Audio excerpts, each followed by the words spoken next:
Ugh.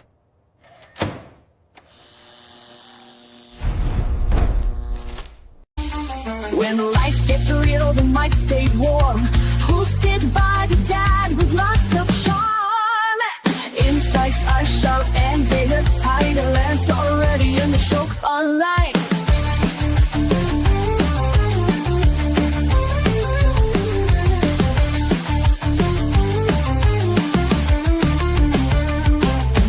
Hot takes, real talk, keeping it true.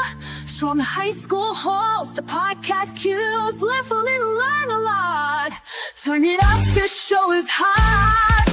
Grab your coffee and let's get into it.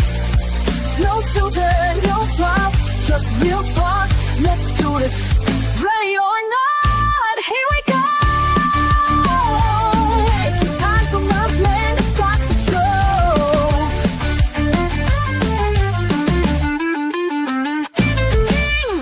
Last week, we broke open the internal battlefield of imposter syndrome, how to stop feeling like an unqualified fraud and recognize that you are simply navigating a steep learning curve. But in part 2, we are stepping out of our own heads and stepping straight onto the corporate floor. We are talking about corporate visibility as absolute job security. The bottom line is cold and simple. If your manager does not remember your wins, it is your failure. It is your failure. What do you think about that, Connor? Last week we talked about how we felt as if we're an imposter because we're a fraud, because we don't know what we're doing, but you're learning, you're new. But now the part that I talk about is the corporate floor. How does your boss know what you're up to? How do they know what you've done? And if they don't know, you've done something wrong because you haven't showed them. Mm-hmm. So that's what we're going to be talking about today. But that's going to be so that's why it's not the same episode. It's different. It's going to be a different focus. So I had to put it at the very beginning, make sure people realize that. And also I want to remind you that, you're welcome to Hot Takes with the Murph, man. I didn't even say that. Co-host Connor here. Hello. He's here physically, not mentally. He had a long night last night. But I do want to remind you that our opinions and our comments are ours and ours alone. We don't represent anybody. And sometimes we do get into deep conversations and adult language might slip out. So I just want to apologize about that ahead of time. All right. So, but before sorry. Did you hear me? No. Okay, good. Well, everyone knows something happened. I didn't fart, I burped. I just want to say, because, yeah. Anyway, before I begin, I have a service announcement I need to make. On Thursday night, I was at an event. I was about to go to work. I updated my computer because I had like 45 minutes. And I said, I'll update it. Right. The BIOS updated and I got locked out because I needed my BitLocker recovery key. And before that night, had you ever heard of that, Connor? Yeah, but not when you just reset or when you update your computer. Well, I know there's a recovery key. But I saw BitLocker. I'm like, Bitcoin? Is this crypto? Like, what is this?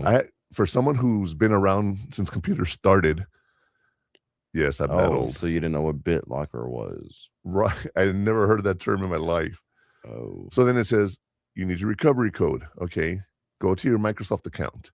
And I was thinking, okay, what if I didn't have a phone or my tablet or anything with me? I wouldn't have been able to get my recovery code, right? Yeah. Well, luckily I did have my phone with me. And I went into my Microsoft account. Well, I have different Microsoft accounts. I have one that I've created years ago when I first started with Microsoft, right? And then I have my community college account. I need that one for my Microsoft Office. And then I have a different account that I made when I started this process, right? Yeah. And then I made another account for my new business that we just started. Well, on my Microsoft accounts, all of them, you know how you save the passwords? All of them were there except my new one. And when I tried logging that in, I couldn't do it. And then I went to I bothered him. I asked him to go online, tell me what he was doing. We went online. He looked up my recovery key, couldn't find it. I mean, I found it. It just wasn't the one you were looking for. Yeah. And I was like, where else am I logged into? I said, my work tablet. And I said, okay, let me go see what's up with that. I went in there and my recovery key was there and I typed it in and ta-da, right? Mm-hmm. So guess what I've done since then to remedy this? What? I've gone and taken screenshots of all my recovery keys and put them into my quote unquote private folder online, and I also put it on my phone. I put it in 3 or 4 different places because you never know what you're going to have access to, right? But service reminders, if you have a computer, go into your recovery key, just type in Microsoft recovery key. It gives you a little link there. You go to it and it literally shows you your recovery keys. And if you have different devices that it's all connected on, it's all there. It's really interesting now that I know how it's done, but I thought that was just pretty cool. But I was really, really flustered Thursday night because it took me about, out of the 45 minutes I had, it took me about 40 minutes to update it and then try to unlock it. Dang. And I got started right on time. That's nice. That's cool. It is. And then, of course, we did our trivia night, first night trivia. It went okay. Could have been a little better. I had the program on my laptop and I tried controlling it from my tablet. And I could, but then I couldn't. It was really weird. Like it would work and then it stopped working. It would, like in between rounds, I'd start one round. I'd be like, we ready to go? Yeah. All right, start it. And then another screen would pop up and you're like, what? And I because I'm learning the system. Kennedy is my niece and all her friends. Thank you for being so patient with me, you guys. I really appreciated that. It didn't go as I planned. And it just, But I'll tell you what, I have learned and I will make the adaptations that I need. And going back to our episode for today, Imposter Syndrome, I was there and I'm looking at everybody doing the trivia and I'm like, in my head, you probably think I'm an idiot. You probably think I don't know what I'm doing. At the end of the show, I actually sat down and talked to them and asked for feedback. And I said, I promise you guys, I know what I'm doing. I can be funny. And one of the girls goes, oh, we know you can be because we used to go to Rad with her. I said, well, I know that, but I'm saying I feel so bad because it just wasn't my night. And it happens. That reminds me, one of years ago, Billy Washington is this comedian, and he was in town, and he went to a show. And I went up to him after the show, and I bought his CD. And he goes, hey, thanks for buying my CD. Most people are like, well, I already heard your material. How much of your material is on this? He goes, it's pretty much the same show. But if you want to hear it again, that's why people buy it. And back in those days, we could burn our own CDs. So you would make it, and you would make a paper copy, and you would have a picture of yourself on your CD, and you could do that, right? Mm-hmm. And then you had, going off real quick, you had laser engraving onto the DVD. So you could actually have it engraved. Wow. All right. Anyway, so he had his CD. And I told him, I said, hey, I'm buying your CD. He goes, oh, great. Don't you want to know like what material's on it? I said, probably your show that you normally do week in, week out. He goes, yeah. Well, thanks for buying that. And I said, I'm not buying it because you bombed today. And you made a recovery that I was very impressed with. And he looked at me, he goes, maybe about 5% of my normal routine is what you heard today. It was not hitting here. He says, I've done shows. It was like a Saturday night. I've done Thursday. I've done Friday. No problem. And today everyone's like, screw you. and that's the thing, you have to have the skills to have the job. But in that moment of doubt, right? You're going to be like, oh man, should I be doing this? And I still have a CD. And going back to comedians, my birthday, July 31st, that weekend, Chinaman's going to be in town. And he's Chinaman. And when I met him at Comic-Con, well, not met him. I guess I met him. I've known him. But when I saw him again at Comic-Con, I'm like, yo, Chinaman, what's up? And he's like, hey, you must be one of my older fans. And they didn't mean like age. He meant like long time ago. I'm like, bro, I've been your fan since you've come out. I said, you do voices on Dragon Ball Z, and you have the kid walk is this thing, and very, very inappropriate cancel culture stuff today. So when I said, hey, Chinaman, he goes, you must be one of my old fans because you actually call me Chinaman. You don't go, hey, China man. You call me a Chinaman. I said, yeah. Kid walk. That was his thing. Kid Rock. I can smell what the wok is cooking. He had all these. Yeah. And so we're gonna see him. We're gonna go probably hang out with him that weekend. I can't wait. You excited? Yeah, dude. For one, this is the first time I'm actually going to a real professional comedy show, right? I guess, yeah. Because we went to Vegas. And you saw their shows, and there was some comedy, but it was mostly magician stuff, right? Then some of the stuff was funny, but you didn't see a comedy show.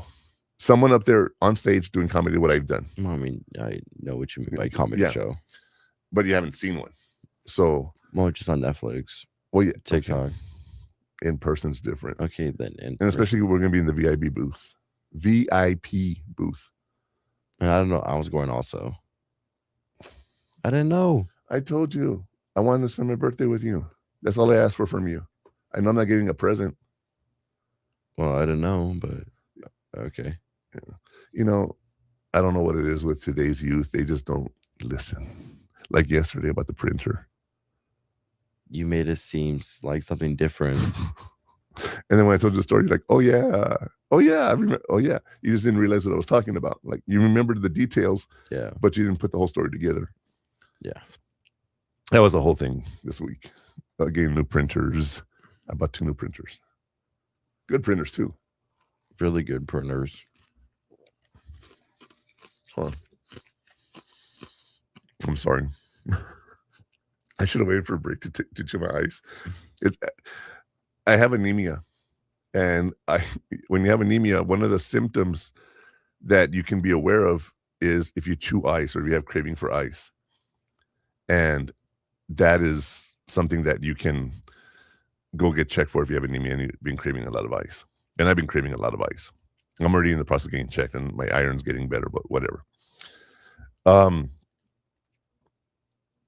bought this printer, and I was looking for a black and white laser printer. I found one, and I used Gemini to go ask it questions, bounce it off ideas, and I said, "Hey, what do you think of this printer?" And it says, "Oh, that's a high capacity corporate printer, like 50,000 pages a month." I'm like, I don't need that. Connor pointed out something, the tray at the bottom, because it's a very tall printer. You're like, that tray at the bottom, what is that? I said, that's the paper tray. It holds 650 pages. A ream, the regular stacks of paper, or 100. Wow. I'm sorry, 500. I just bought 5 reams of paper. That big box that you see on the floor is 5 reams of paper, and it can fit inside of this printer and still have room for 1.5 more. Dang. So when it's a corporate printer, it means like corporate, like 50,000 pages a month. Wow. I'm printing 10 at a time. You know what I mean? 10,000? No, just 10. 10 hundreds maybe. No. And anyway, the reason I'm telling you this is because I bought it for $123. When I went on to Gemini, I said, hey, I could take a screenshot. What do you think of this? It gives me the review, tells me everything about the computer. And it says, and right now it's $123 off. So that's a pretty good deal. And I have a conversation with Gemini. I know they're not real. I know the AIs are not real, but I talk about them as if they are. I asked Gemini, I told Gemini, read the picture again. It is not 123 off. It's 449 off, and it's for sale for 123. And Gemini says, I love this. Gemini says, that's a typo. You might want to get it before someone changes it. So go to Office Depot, type in a Canon printer, black and white, $123 right now. You can't. I'm telling you right now, if you're looking for a laser printer, you can't beat it, and it comes with a full ink cartridge. So that it's not a starter cartridge because like the other laser printer about the color one, I already used the color because I did full color prints, which I need to fix for next. I've learned the lesson. You learn from your experiences. But this one comes with a full ink cartridge that can print 5,000 black and white papers on average. And give me the script. A regular page of script, right? Just a regular page, 5,000 of them. Right now, I printed about like 7 or 5. 10, because front and back. No, yeah.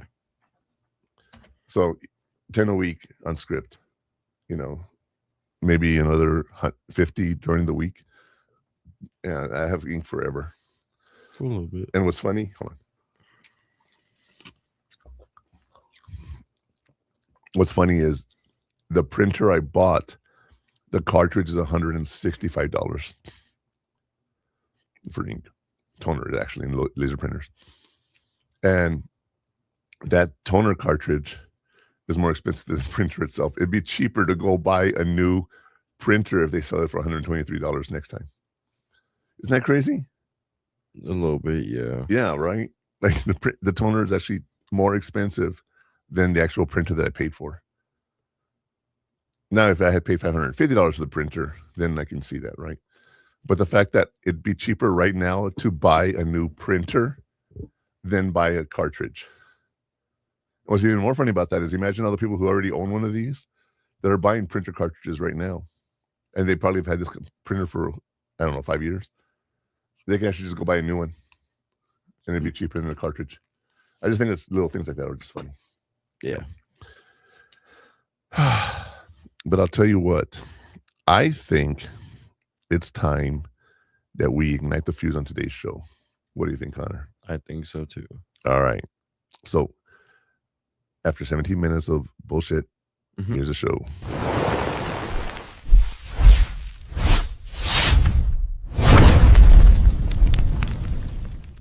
Stop hiding in the shadows of silent competence. It is actively hurting your promotion trajectory.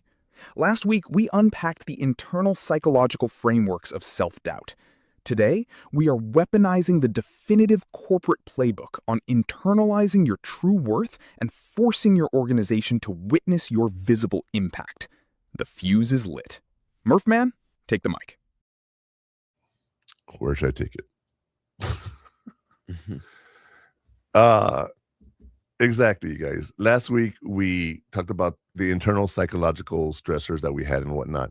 And this week, I want to talk about the corporate strategies, the playbook on how to get them to notice you and have them witness and be a visible impact. Because that's what you want to do, right? You want to be able to go to work and have people say, yeah, he knows what he's doing, right? Yes. Last night, I went to an event. I'm trying to get a job as a host, an MC of events. That's part of my business that I'm starting. And I think it's funny because as I'm introducing myself to people. I was at an event last night and the guy goes, "Do you speak Spanish?" And I said, "Yes, I speak Spanish." He goes, "Because, most of our shows are done in Spanish." And I said, "Yeah, I know that." And I said, "I know I don't look it, but I speak Spanish fluently." And he was just looking at me like, "Really?" And he didn't test me, but I spoke Spanish. And I said, "See, I can speak it." And I said, I rehearsed that. Did I do good? Which obviously I was just being funny. And the whole point about being a host or an MC of an event is to be able to carry that crowd. And it's not easy. It's not easy. And doing a comedy for years, well, I haven't done it in years, but I used to do it for years. If the crowd was good, I was good. But if the crowd wasn't good, I had a hard time. I had a very hard time. There was one show I did where I went on for 45 minutes. I I featured, is what it's called. Mm-hmm. And I did a 45-minute show, probably my best show ever. And that was my last night of comedy. Why? I got into a fight with the guy I was working with. Mm. And I never did it again. It's just weird. I know. Do you regret it? Yeah. Yeah, dude, because like everyone that I came up with is touring. And that's what they do for a living. Yeah. Right. Well, I can't say that. Most comedians have a day job that's online. Like I have a friend of mine, a comedian. So he's a magician. The guy's good. Gibbs. You guys gotta look up Gibbs. Gibran the magician. But I love his shows and he's funny and everything. And he, I have a lot of my friends are actually at the Jimmy Kimmel's comic strip over in Vegas and stuff.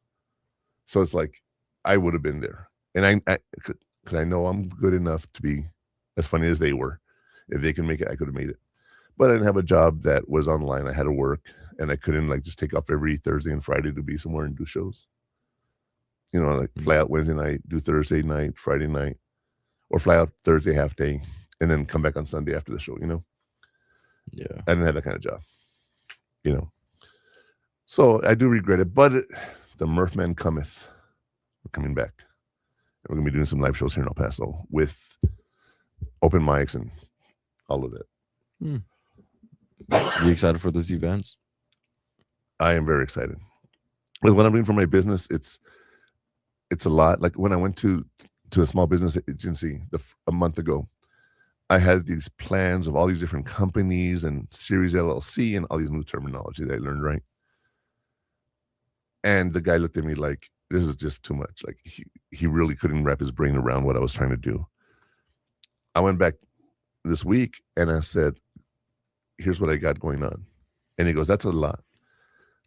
I said, but I'm already doing it. I'm just labeling it now.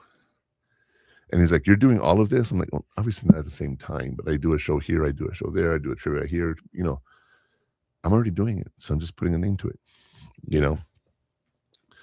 And we talked for like an hour and a half about the business. And one of the things we talked about was keeping the anonymity of my name, because I don't want to be online and people will find out where I live and everything, right? My name's out there. Everyone knows my name, but where do I live? So I had to hire a company to be my registered agent. He goes, you wasted money there. And I'm like, it's only $35. He goes, oh, most of the times it costs $150. So I started teaching him about different ways that I saved money. And he says, most people who have that corporate veiled name and hidden and whatnot are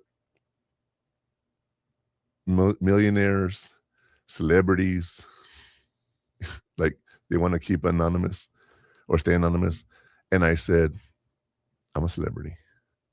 I'm the Murph man. And I showed him my shirt and he goes, yeah, it takes people time to start a show. You already have the persona. So he's like, yeah, so I started my business. It's official this week. Mm-hmm. Wish me luck. Yes. Wish you all the luck. Yeah, but I'll tell you what. Do you have any questions about imposter syndrome, Connor? Not that I could think of for now. Because you don't know what it is. No, you know what it is. We talked about it last week, but I'll tell you what, let's get to the burning question. Let's find out what everyone is thinking.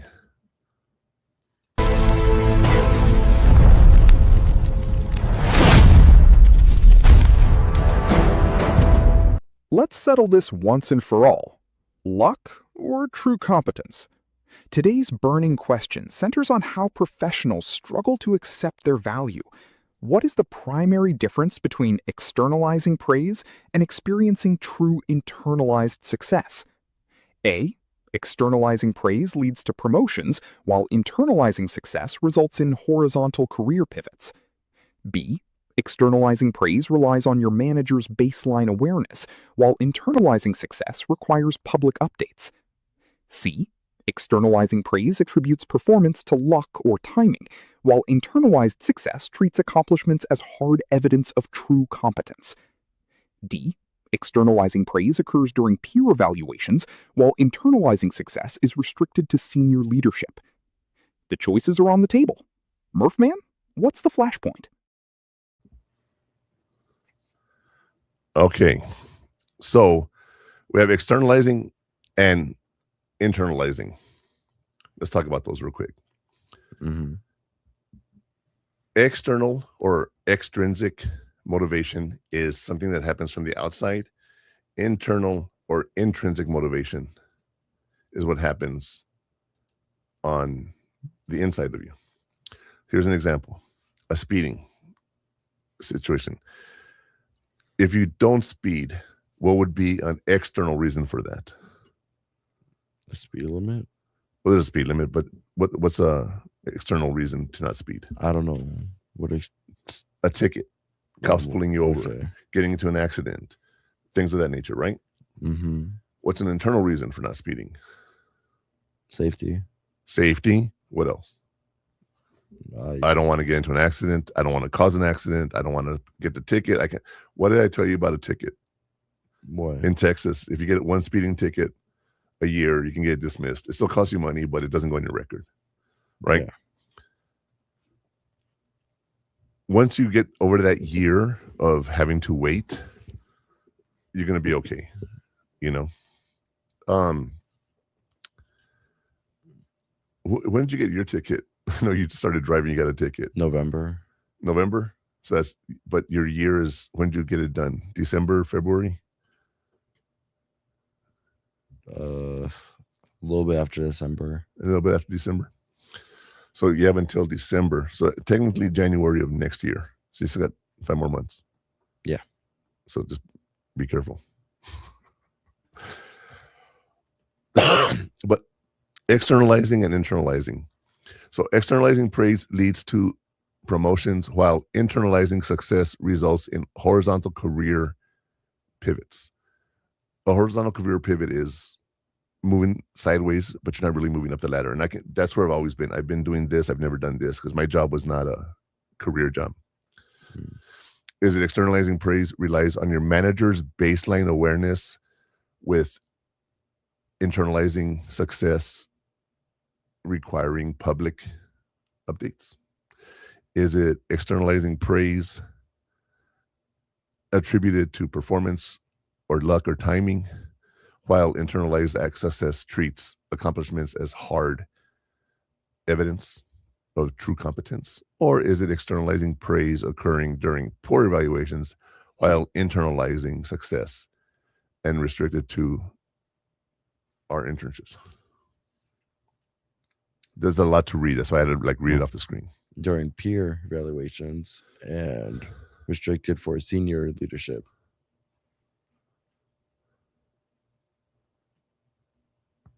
Where are you reading that? The last one. Oh, The one you just read. okay. Is that your answer? No, Oh, but you just said that's it what threw wrong. me off. You just I'm said it like- wrong. That's it. All yeah. right. Okay. Read the last one again, Connor. I'm sorry.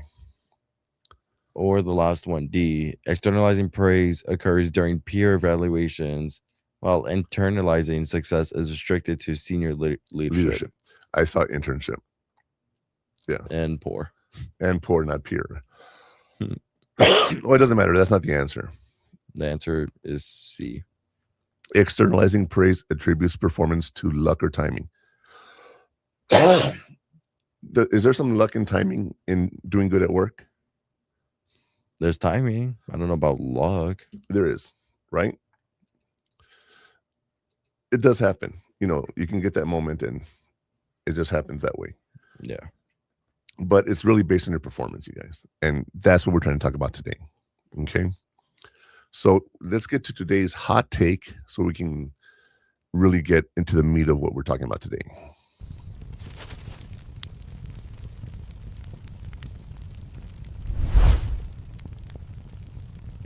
When I tell you this corporate secret, you're going to be angry. Today's hot take is corporate visibility is absolute job security, and hiding in silent competence is a fast track to stagnation.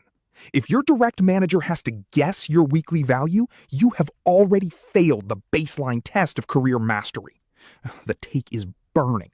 Murph, man, let's hear the reaction. What? I don't like the way the voices do it. The voices in your head?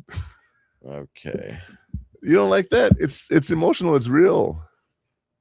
No. It's not just, you know how I hate today's hot take. Corporate visibility is absolute. You know, it has emotions in it. I hate AI, and I hate it when you try adding emotions to it. Just accept it, bro. I already did a long time ago. So let's look at this, okay?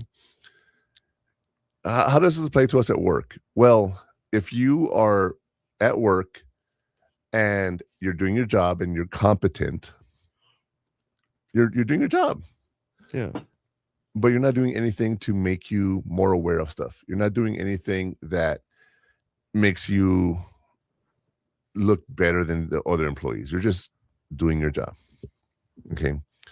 That's the bare minimum, right? Yeah. Like, for example, when I was a cart boy at Kmart, we had to actually push the carts. And during Christmas, there would be days where I would go out into the parking lot and there were no carts to bring in. Like at all? At all. Like, well, what happens, you know how you put a cart in the cart corral? We didn't have cart corrals back then. So people would just throw them everywhere. But people would pull up, grab a cart and walk in because they knew there was no carts outside or anything. If you go to Sam's, you have all those outside. During Christmas, go before Christmas and look at all before Thanksgiving, Black Friday. Look at all the carts that are outside of Sam's. And then go on Black Friday and there'll be no carts there because they're all in the store. And that's when you look at the amount of carts, you've seen the stack of carts outside Sam's, right? Yeah. Okay. There's a lot. Imagine all of those are gone. Yeesh. So, that's one of the things with holiday stress, finding a cart at the store. There's like 200, maybe. Yeah. Like 3,000? There's not 3,000 at Sam's. I don't know. I'd say about 1,000 minimum. Really? Yeah. Because there's 3 rows and It's like 50 each. Okay. Today when we go out, I'm going to show you. And you'll just, when you see it, you're going to be like the sheer volume of carts that people have to do. Okay. Anyway.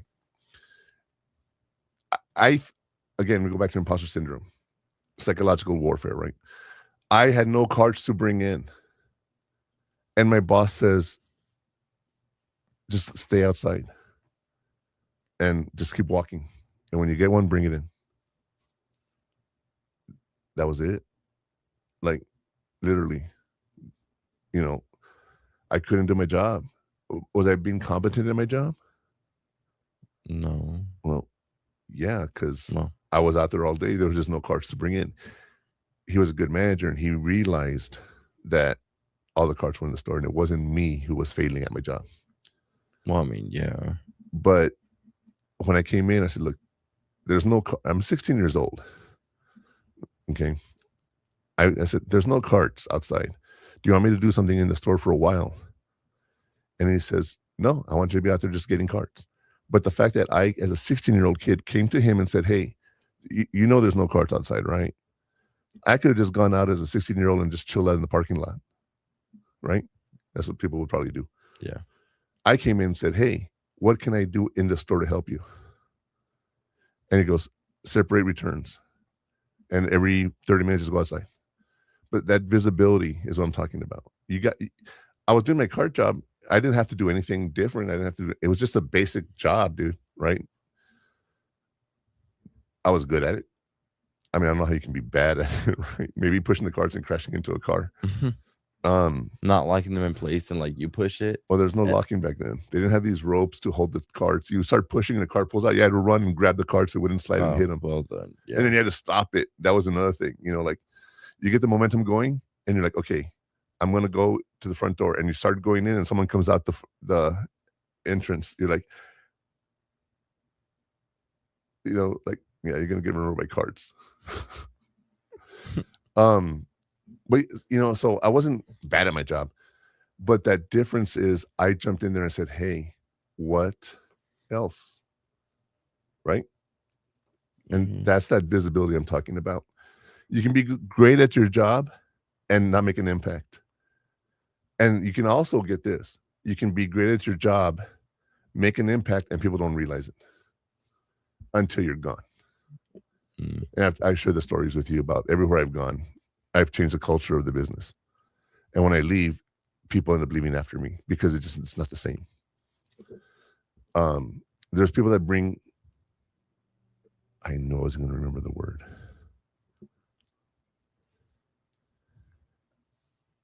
Invisible skills, Connor. What? They bring something intangible, not invisible. I knew that I was going to work it out. Something intangible that you can't put your finger on it, but employees do stuff, right? Maybe it's not, the managers aren't even aware of it, but the other employees aren't aware of it. But there's intangibles that people do that you don't realize that are happening. So if you're a good manager, look at your employees and realize, hey, what are the intangibles the employee is giving you? Because when you do your eval, right? As a manager, they're going to ask you, what do you think you've done this year? Have you done your job? Have you done well? Have you excelled at anything? Have you lacked in anything? And I remember one time I had a boss and I hate him. He didn't like me. And he was just always manipulative. He used his power against me and everything, right? Went into my evaluation and it was blank. He hadn't even bothered doing it. Okay. And he goes, I don't know how I should fill this out. You've had some issues this year. And I said, like what? And he started bringing up issues. And I said, that was because of this. That was, and I wasn't blaming people, but I was like, that was not me. And you know that. At the end of the interview, guess what he did? He just put excellent on everything, or satisfactory, whatever it was. I was like, really? Like, you were going to write that the whole time. Why do you have to just make me feel like that? You know what I mean? Yeah. Those things people see with that boss, they realize that he wasn't good at what he did. And we got to some point where I actually was ready to beat him up at work. And I went to my boss and I said, I need to leave. I just need to get away. And I said, if you want to send me home, send me home. I said, but I just need to get out of the situation because I am irate right now. I'm ready to beat him up. And she tells me, she says, I know. She says, I saw what happened. I'll talk to him, but right now is not the time. She says, stay in my office until you're calm. And I said, the fact that you just validated what I've been saying just changed my whole perception right now, and I'm good. Because someone else understands what I'm going through. Yeah. It's not just me in my head. Someone else saw it, and they're like, yeah, this guy is doing this. So when you do evaluations, you guys, employee or manager, look at the intangibles. Because, yeah, we can all say, did you do your job, yes or no? We all know that. But as an employee, give yourself those intangibles that they may not see. You know, like behind the scenes, I fix issues. Behind the scenes, I support everybody. I'm their ear. When they're having a bad day, they come talk to me and I calm them down. That's why people haven't quit. Like in the job that I had, the retention was higher when I was there because of what I do. And remember that as we go to break. And when we come back from break, we'll talk about those definitions and those terms we need to address here in Laying Down the Coals. But for now, we'll be right back. It's time for a break. Hot Takes with the Murph Man will return after these messages.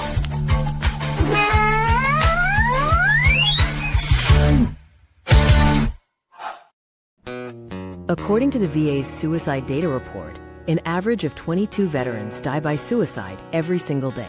This figure is a sobering reality. and a crisis that demands our immediate attention and compassion. We must recognize and address the fact that every 24 hours, 22 veterans are losing their lives to suicide. The war doesn't always end when our veterans come home. The invisible wounds they carry, wounds that are real and heavy, require continuous support. No veteran should have to carry this burden alone. Many veterans experience stress and disconnection as they navigate life after service. But there is hope, there is help, and you are not alone in this fight. There's a vibrant community ready to support you, offering friendship, understanding, and shared experiences. You served your country, now let us serve you. Don't fight the toughest battle in silence. Your mission now is to reach out. Dial 988, then press 1. Text them at 838255. The Veterans Crisis Line is available 24/7. Every day, we save lives. Your life is invaluable, and your service is honored. Let's work together to make 22-0 again. No veteran should face their struggles alone. Together, we can ensure every veteran finds the support and hope they deserve. He gets help, but he still feels off. Sees an ad on the TV about a dog batting said, "This is a man's best friend." Whoa, so he goes one day and he picks it up. Never thought a dog could bring so much love and put a smile on his face. But he's finally found a saving grace. He needs help, but he don't know the path to take or the way to go to be free. Put his mind at ease. We will help, 'cause we can't stand to see a soldier go to God by their own hands. We will do everything we can to make 22-0 again.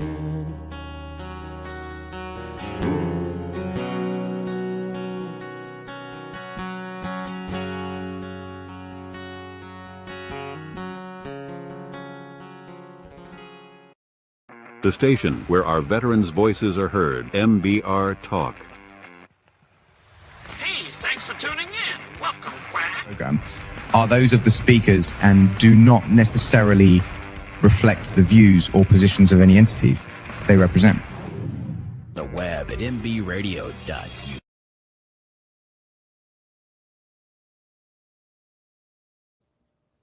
All right, we are back.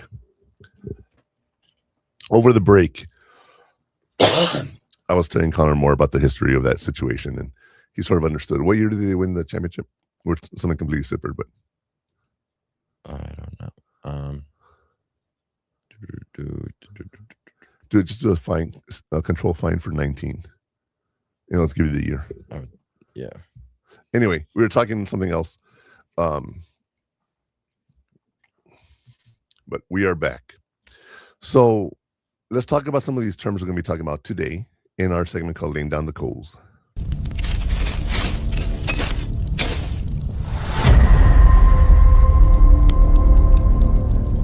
The one thing people who clear the corporate skill gap never talk about. Before we dig in, let's clarify the essential architecture of ownership while laying down the coals. Internalized success. The psychological capability to process external praise, metrics, and achievements as hard proof of individual competence rather than environmental luck. Corporate visibility. The strategic practice of documenting and broadcasting performance data to stakeholders to ensure company-wide awareness of your impact. The weekly win report. A proactive communication protocol where a professional provides an executive summary of completed projects and milestones directly to their manager. Gratitude to data flip. The cognitive behavior technique of treating positive workplace feedback as objective baseline metrics instead of personal sentiment. All right. Internalized success, the psychological capability of process external praise or metrics as hard proof of competence. Hard proof, right? You can think you're doing a good job, But it doesn't matter until someone says you're doing a good job, right? Yes. An imposter might say also, if they only knew that I'm faking it till I make it. Remember that term from last week? Mm-hmm. All right. It's accept praise is probably the hardest thing for people to do. Corporate visibility, the strategic practice of broadcasting performance data. Numbers drive everything. You know, how, for example, where you used to work, is there anything you can say that you did that has a number on it? I'm thinking of one in particular, but no. I was never, you.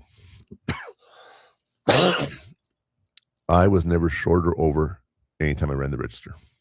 No, I was.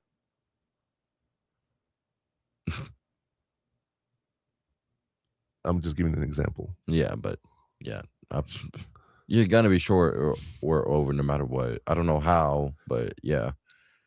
Well, I agree. If you don't do your job, I agree. You think you do it right.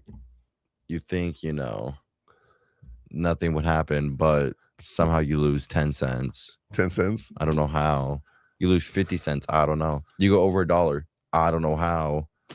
Yeah. You do every transaction correct and you still go short or over. Sometimes you do correct and you get perfect. Rarely you get perfect. I did it one time in my whole career. I had it 2 times. All right. The weekly win report. The proactive executive summary of your milestones. Every time we had a meeting, I would tell my boss, hey, this week I did something, whatever it was. Just every week I would tell her something that I was proud of, But it wouldn't be like, hey, listen to what I got to tell you. I'd say something like, can you believe that I did like 50 home visits this week? Oh, wow, that's a lot, whatever.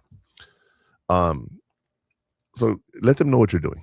And of course, gratitude to data flip, treating positive feedback as objective baseline metrics.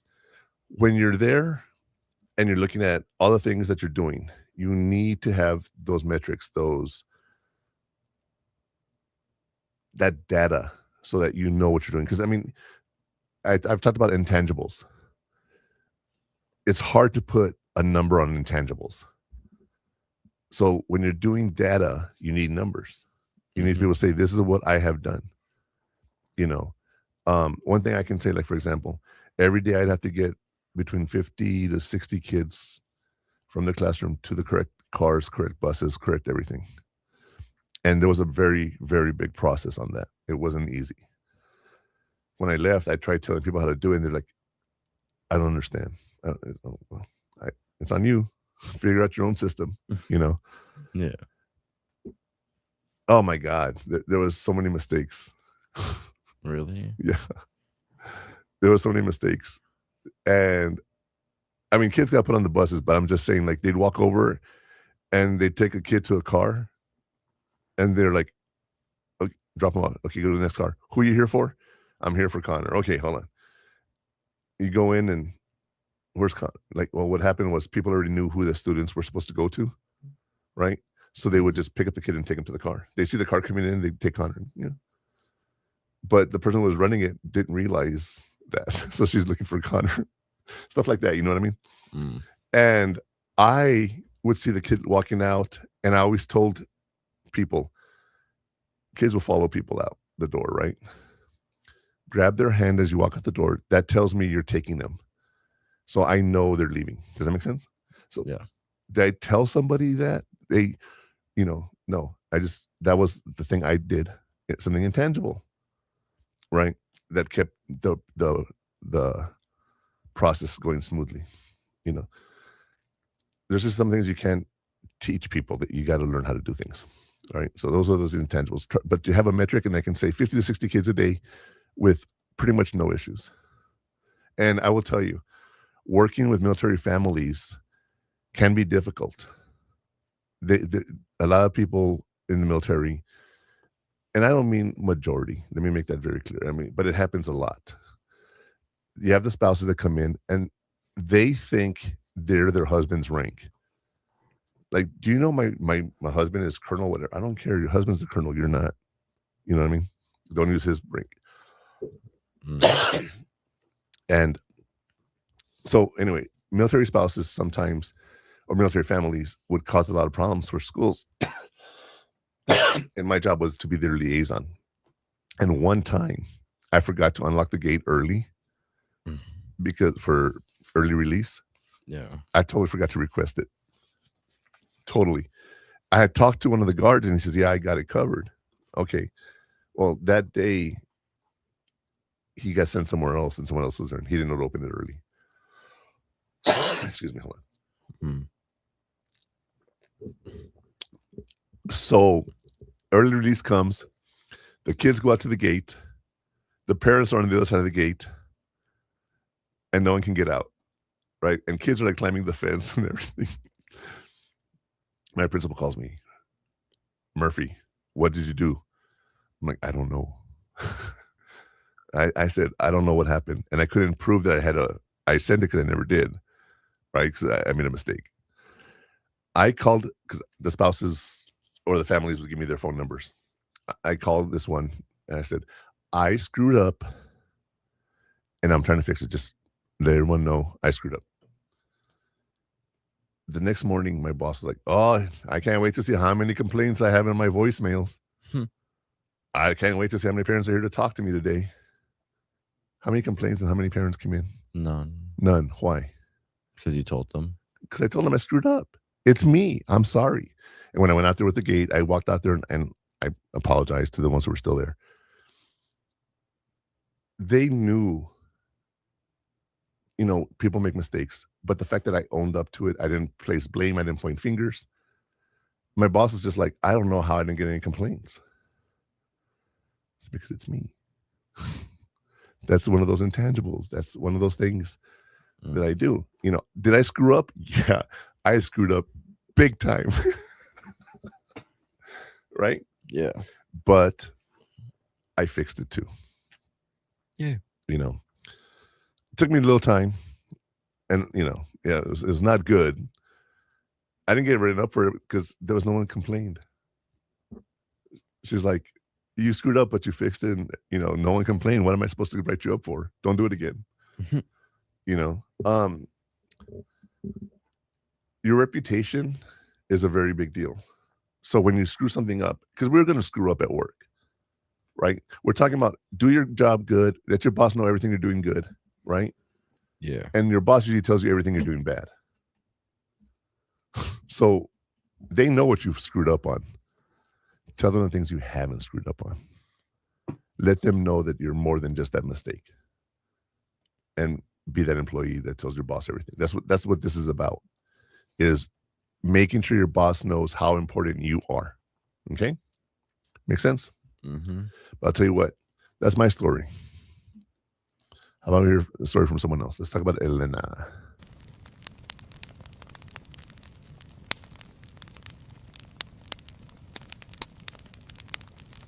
If you've ever suffered in silent competence, listen up. In today's story from the fire, meet an engineer named Elena.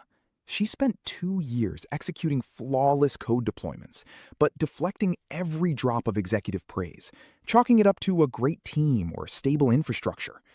When a promotion window opened, she was completely passed over because senior leadership had zero visibility on her personal contribution. Her mentor forced her to implement a gratitude-to-data flip and start delivering direct win reports. Within 6 months, she didn't just win the next promotion. She owned her seat at the table with zero imposter doubt. That was a story from the fire. Murph man, are you feeling the heat? All right, so Elena spent 2 years executing flawless code writing, okay? She deployed the code, 0 issues, and that's really hard to do if you don't know about coding, right? Mm-hmm. It's really hard to do. Really hard. And deflecting everyday praise. She's like, yeah, whatever. That's just what I do, whatever. When it came time for a raise, she didn't get it because no one really realized how good she was doing. So then her boss tells her, well, then give me some data, show me what you've done. And if I can come into you and say 6 months ago, I mean, well, it's been 6 months and I have not screwed anything up or whatever the case may be, right? That's a big deal. As a manager, you're like, this one screws up, this one screws up, and this one screws up. But she hasn't. And you take those people for granted because you don't realize it. And that's again, it's not just the intangibles, but you have to let yourself be known. You have to be like, look at me, right? I'm a tree. No. Do you remember that story? I'm a tree. No. This is my friends were walking around and they turned the corner and it was like I was being funny and I said, and I got in this weird position. I said, I'm a tree. And it was night time. They looked at me and turned around and kept walking. They didn't see me, and my friend who was with me was like, did you really think you were a tree? And I said, yeah. Like, I don't know why, but yeah. So I'm a tree. Yeah. Anyway, sorry.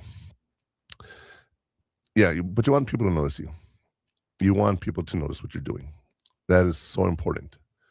That people see you and understand what you're doing. Okay.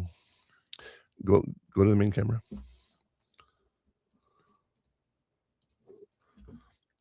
Okay, don't go back to my camera. It's turning blue again. I don't know why. Okay. Or is it just my computer? Hold on. Sorry. Technical glitch. Check the other camera.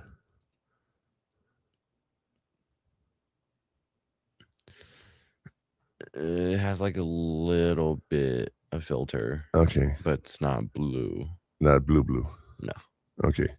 It's so blue it's black, or so black it's blue. Oh no. Yeah. Okay.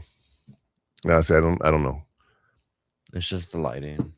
But the light's not changing. It's just the way you're moving back and forth with your head. You know, my reflection. Yeah. But no, it's just blocking the whiteness of the hot takes behind you.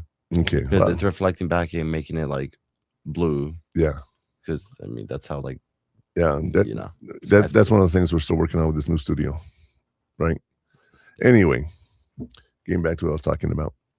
So Elena started getting that data and she was able to get her raise and get her raises, right? Mm-hmm. Very, very important.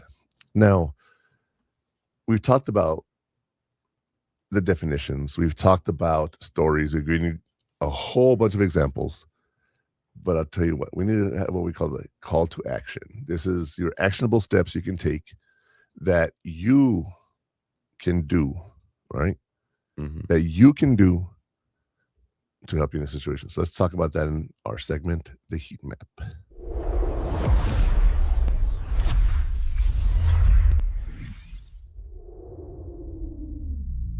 The ultimate guide to corporate visibility in 4 steps. The heat map will outline the exact protocol needed to maximize professional recognition. Accept praise with leverage. Stop deflecting compliments with excuses. Practice saying a crisp, professional thank you, and let the metric stand as hard evidence of capability. Construct a live accomplishment log. Build a running document, a personal brag file, to immediately catalog positive data, client messages, and major technical adjustments. Deploy a proactive weekly win report. Prioritize sending a brief, bulleted executive summary of achievements to your manager every Friday afternoon. Claim verbal real estate in meetings. Assert your strategic presence by introducing data or voicing critical inquiries within the first 15 minutes of high-stakes corporate discussions. The map is drawn. Back to Murph Man for the next segment. That came out of nowhere. All right. Accept praise with leverage. Say thank you. That's the hardest thing people do. You can't accept praise. Someone says you're doing a good job. You just say thank you. Don't give a reason. Don't say that. Just say thank you. All right. Construct a live accomplishment log, cataloging your wins. We talked about that, right? Mm-hmm. Deploy a proactive weekly win report. Executive summary every Friday. In our weekly meeting, my boss, had her agenda. But we would talk about what we did as a team. How was your week? How was this week? How was, and it became part of the routine. So we started sharing. And you want to claim verbal real estate in meetings, introducing data early in the high stakes discussions. All right. What does that mean? Well, if you're discussing something and then you give them data, they're like, well, it would have been nice to have that data here, right? Like, for example, VAR in the World Cup. You've seen it, offsides. Yeah. Right? A toe is out of line. And they're like, yeah, we know this person was offside. Right? Mm-hmm. Imagine if they didn't have that during the game. Oh God. And they went ahead and they did their job before VAR. That's how they did it. People would say he was not. He was not. But now you have this VAR that says he was over by this much. And now they're like, that's not fair. Well, do you want exactness or not? So sometimes having that data after the fact isn't really the best. Now, if you've been following the World Cup, we have some teams still playing. It's the quarterfinals. Who's playing today? Argentina. Oh, don't tell me. Switzerland. Oh, wow. They're in? Oh, kind of forgot about them. Well, I can't remember who they beat. Colombia in penalty kicks. Yeah. It went down penalty kicks. But the fact that they held Colombia and, tied them, right? Yeah. So, yeah. Then we got Norway and England. Norway and England tomorrow. Today. They're both today? Yes. 3:30 and 7? 3 and 7. Yes. Okay. We were really into it when it all started. We haven't really been following it too much right now, right? Well, we're following the score, but we're not like watching the games. Yeah, watching the games or following the team. Yeah, because we don't care about the teams. Right. And our team's already lost. Both of them. Yeah. USA and from New Mexico. Yeah. Imagine being mixed and both your teams lose. God. 2 chances to win. They both lose the same. That's sort of like round. being a Cleveland Browns fan. You're never going to get the Super Bowl. Just accept it. Just go for another sport, dude. Right.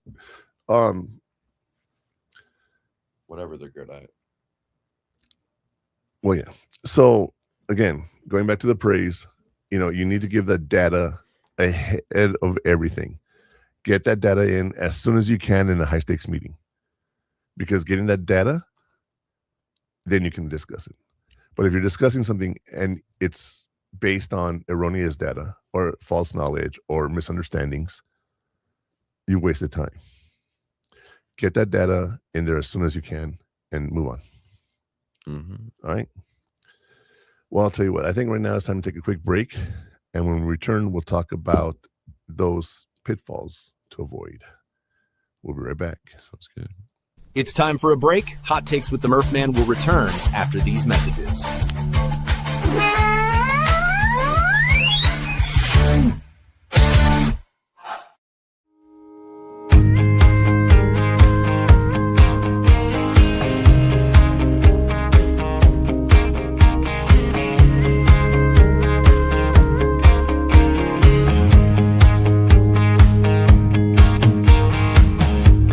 Stools, cigarette smoke, where the dive bar band's playing all the wrong notes. Them dollar bills still hanging on the wall. This ain't no place for her kind at all. She had them red bottoms on in this blue collar town. There's only 2 reasons why girls like her come around. She either took a wrong turn back in Austin, or she's looking for love cause she lost it. We was 2 flames burning, red wine and bourbon, leaning on each other for a little southern comfort, just trying to set the mood right under the neon moonlight. She was chasing that freedom, love a man, leave him, trying to make her mine by the end of the night.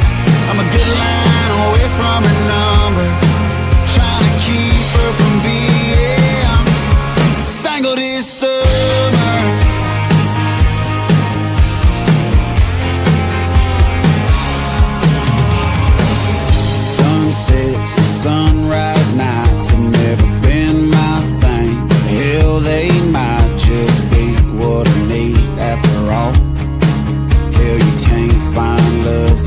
fall.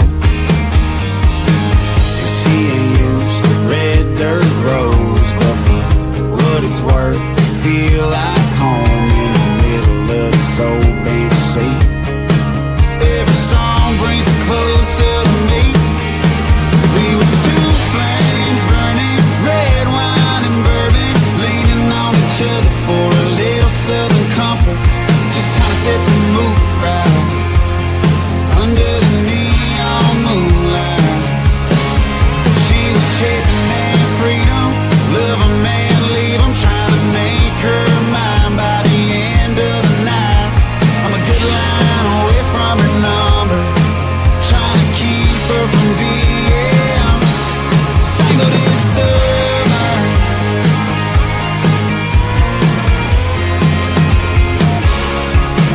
We were two flames burning, red wine and bourbon, leaning on each other for a little southern comfort, just trying to set the moon right under the neon moonlights.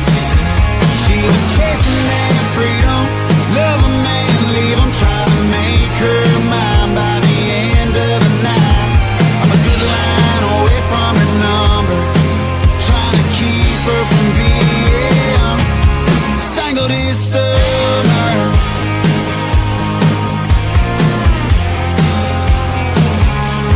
Single this summer.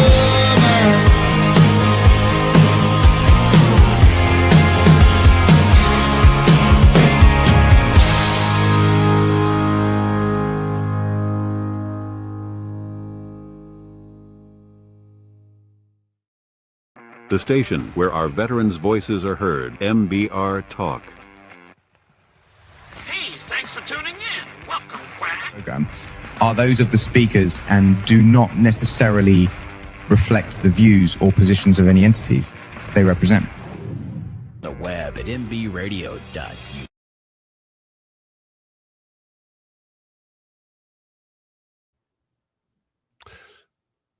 So we've been talking about all the different things that involve imposter syndrome and how to get around it and how to share things, right? Yes. As coming back from break, we were talking about those pitfalls that you might experience based on something. So let's talk about those pitfalls in our segment called "Where Are You Going to Get Burned?"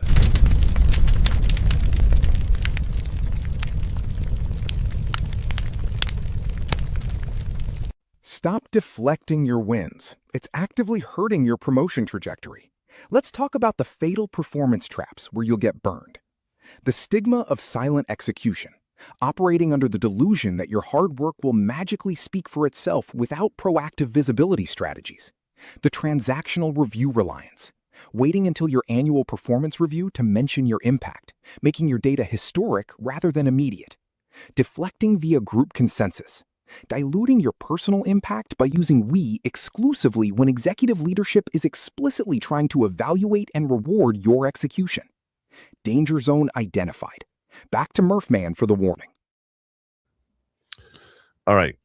The stigma of silent execution. I've been talking about this. Hard work speaks for itself. Not always. Because if people don't know certain things are happening, you wouldn't know, right? Mm-hmm. So make sure you speak about your accomplishments. Don't wait till the end of the year to talk about that, because like for example, in the jobs that I have to give a review and I have to say, hey, this is what I'm doing, and one of the things in the college is, what am I doing to advance myself professionally? And I'm like, well,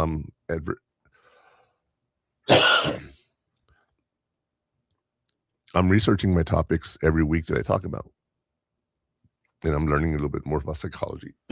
Mm-hmm. I'm learning about psychology, and I'm sending that information out to college students. So is it really made just for the college? No, it's made worldwide, but I'm trying to better myself professionally. Is that great? Maybe, maybe not. At my other job, it's like, okay, I'm amazing. I did this, I did that. Right? Mm-hmm. I don't even when my boss told me I need you to do this. She said, "I know you got this. Just making you aware of it." She has total faith in me, right? And she should. But one of the things that a lot of people do is when you're on a team, you say we do this and we do that. And I hate when someone says I can do that. Like if I ask 3 people on the team, hey, which one of you can do coding? Well, I can do it. Okay. We can all do it together. There's some things we can do together, like break it down. And so one person always saying, I'll take it. You don't want to say we did something. There's a difference. You want to say we can do it as a team, but when you're saying you did something, it's not we did it. It's I did this part. Does it make sense? It's I did this part, but we as a team accomplished this. Like the bus thing I was talking about earlier. I was not alone. I had a whole team helping me. A whole team. Okay. And when I take a day off or something, the system ran fairly smooth. Not perfect, but pretty smooth because I had a system in place. Then things changed and certain people couldn't help us anymore, and we had to adapt and overcome. So yeah, I was in charge of it, but we did it as a team. I made sure it ran smoothly, right? But everyone did their part to do that. Does it make sense? Yeah. We? Okay. So be aware of that as we talk about all of this and the imposter syndrome. Now, what I think is also funny is when you wait until the end of the year to say, here's everything I did. With me, if I see my boss, like for example, everything I'm doing, starting a business and all this, has nothing to do with the work, right?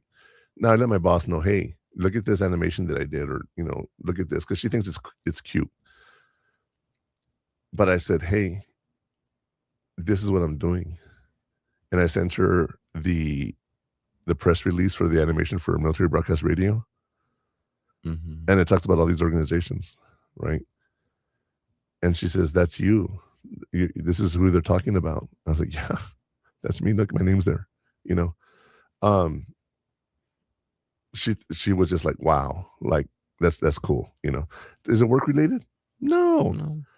It has nothing to do with work whatsoever, right?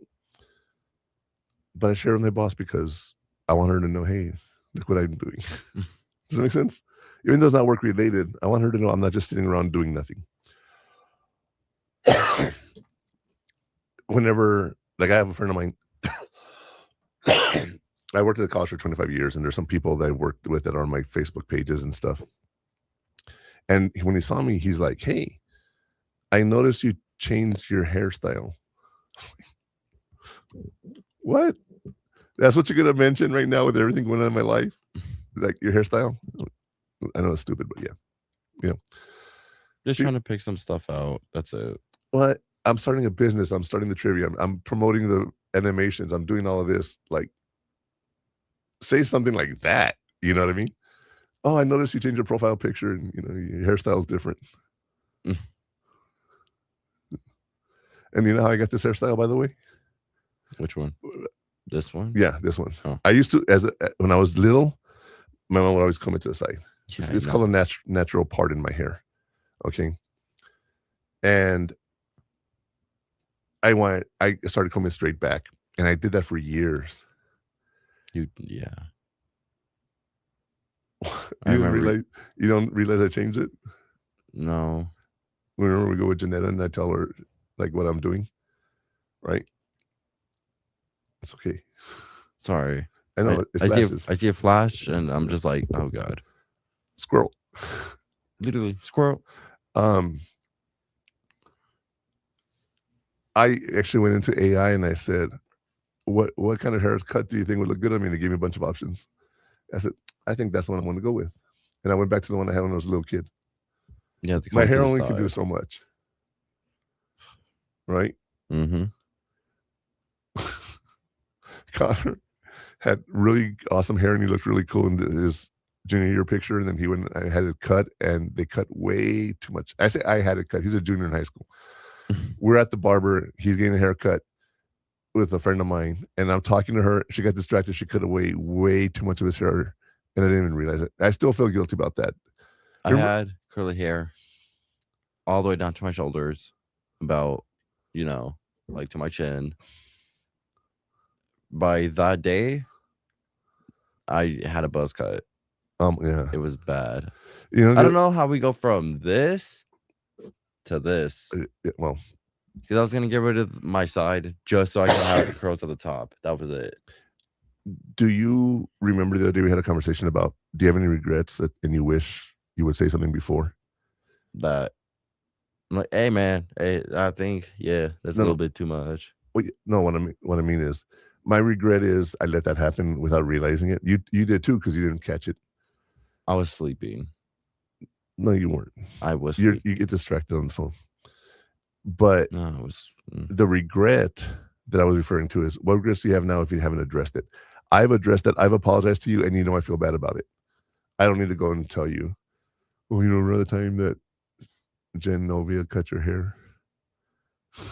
Yeah, I remember. No, you remember, but I'm not gonna. There's no reason to bring it up. I don't have a regret. I've already said sorry. Unless we're talking about the topics like hair, or right. for the summer, cut your hair. Yeah, go bald. Yeah, I think we should do that. I think we should both go bald. No. Sorry, like kind of too late for that. We're already like halfway through the summer. Yeah, almost. Oh, we can do it for New Year's. We can shave our head for New Year. If you do it, I'll do it. No, you wouldn't. If you do it, I'll do it. I'll cut my curly hair off, and I'll do a buzz cut again. I'll tell you what. No, I meant bald. Like bald. No. Maybe. I'll tell you what. Let me get a picture of you, and let me go into AI and say, how would he look bald? Oh God. And let's do that. Just out of curiosity. Vein on my big forehead. Dude. Oh, you have a cut on your head.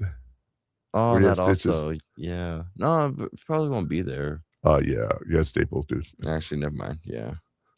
Stitches are there. Yeah, I had stitches on my eyeball. You have to look closely. They did a good job on my eyeballs. Here's your hand. They just closed it up. They didn't care about a scar.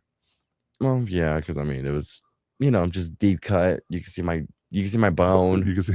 Yeah, just something. Just and your head. You were 18 months old when you cut your head open, big time. So you've had that most of your life. I'm just injury prone. When I scrape myself. Well, that's because you're an idiot. It wasn't even me. It's not my fault. You were going too fast. Okay. I wasn't even going full speed. But you again, my thing in life is I give advice, you don't take it. Your advice, go on the right side, and I did. Slow down. I was slowing down. It was a turn. Yeah. Did you stop and look both ways? No. You just you were like, I turn here. Good luck, everybody. Why would I stop? That's my point. You're entering into an intersection, even though it was a T quad, intersection, whatever. But you're entering an intersection. You didn't stop, and you kept going. I don't need to stop at a T intersection. Yeah, you do. I'm not on the T. That's why your cousin. I'm literally here. Yeah, but going into the T. You're turning into a T. I don't stop there. The T intersection is the line. Like the T's here. This person stops. Right? Yes. And look both ways. I was already here going into it. But it doesn't. You don't stop there. Every T intersection, you don't stop there. You're talking about that the straight line going into the T should have stopped for you. Yes, you look left and right. I thought you were on the T and turning left. No, I've told you this many times. I was going curve on the left, and he just kept going straight, and I had to dodge him. Well, at least you dodged them, so that's a good thing. No, I didn't dodge the cement block. You biffed it pretty hard. You took it. Biff, that's an 80s term. I whiffed so much, dude. I broke my bike when I fell. You didn't break it? Yes, I did. I broke the brakes. Why haven't you said anything? I've told you. My orange bike, remember? You hit the brake and it's not even clapping onto That's not what I was talking about. What are you talking about? Scooter. Oh, no. Your elbow. No, I'm talking about like other times. Oh, we're talking like about I've whipped it so many times, and then I mentioned another time. Okay, but yeah, it's a different thing. Well, same thing, but this is almost the same thing. The way you're doing it. Yeah, I was here, you were here. And where did who go? Right? Where's that from? Top Gun. Not the Maverick, the original Top Gun. Now, one thing I like about the Maverick scene is when he says, "Y'all ready to start?" Yeah, and he goes up and flies between them and catches them off guard. You know, because your radar is like all around you, not below you. And he's, you know, anyway. It's just a weird day. All right. All right. So we talked about the pitfalls. Let's talk about those heat shields that will protect you from getting burned.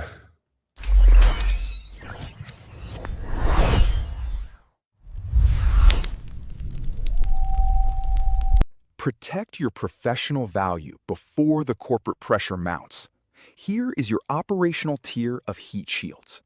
The Hard Evidence Receipt Protocol. Deploy an encrypted cloud folder dedicated to screenshots of client praise, code approvals, and optimization metrics.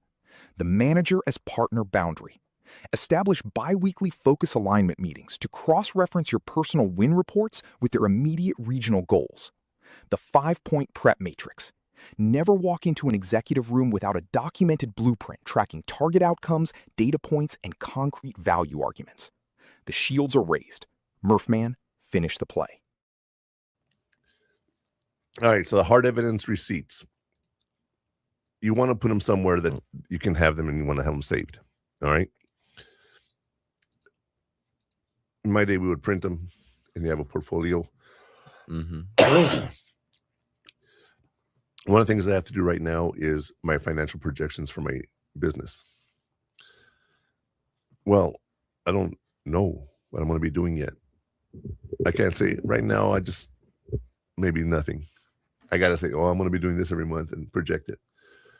Well, personally, after I make my projections, I want to know if I follow through with them, if I did better or worse, right? So every time I look at my budget for every end of month and I settle my accounts and everything, I want to know if I did what I was supposed to do. So it's one of those things where as we're talking and we're talking with your manager, you're writing down, you can do it for yourself too, right? And then when you're in a meeting and everyone says, hey, here's what I did today, you get the clapping, right? I also have a sound recording of me working on the BitLocker. You want to hear that one? Sure. All right. Anyway, so I can imagine that. Right. Yeah. Yeah. Totally. I really hope they don't hear it. So we just sound crazy. No. We're like, I hear hope this. you guys Hear this.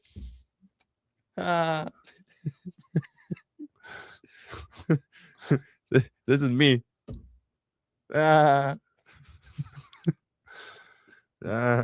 This is what ADHD looks like.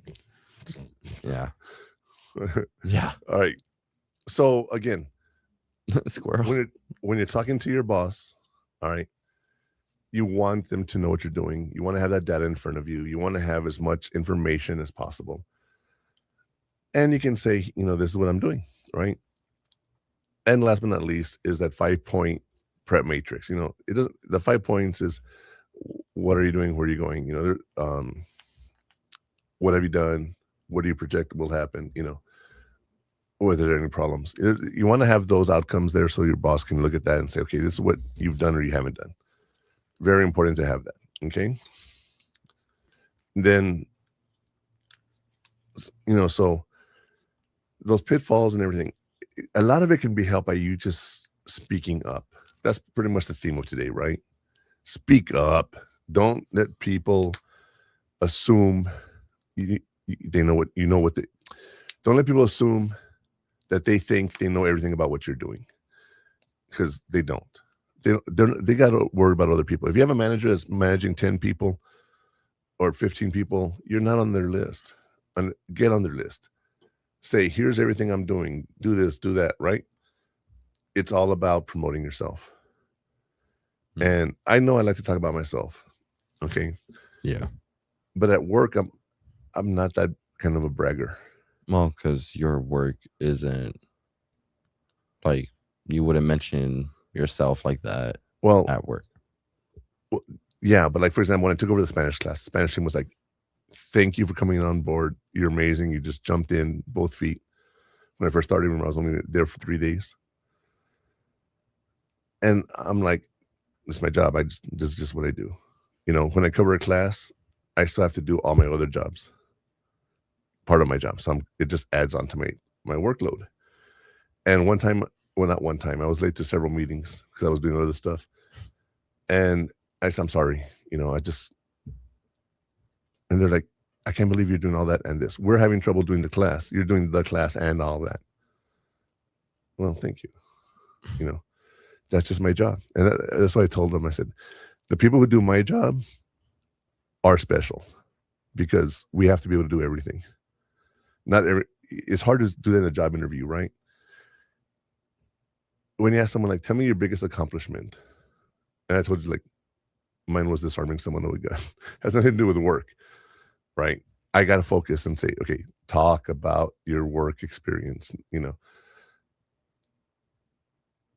Going in there and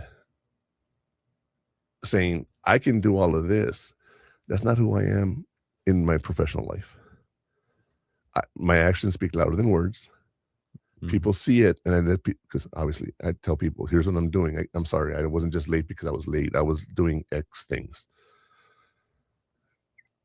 The meeting is a priority, but I needed to finish everything. Like, for example, the meeting is at 8:30 in the morning.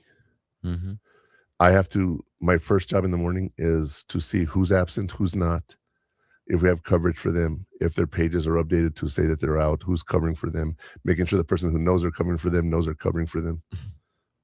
It's not hard. But if I have 10 people out that day, and that I did several times, I have to go in and make sure 10 people are covered. And if they're not covered, then we got to do other things, you know.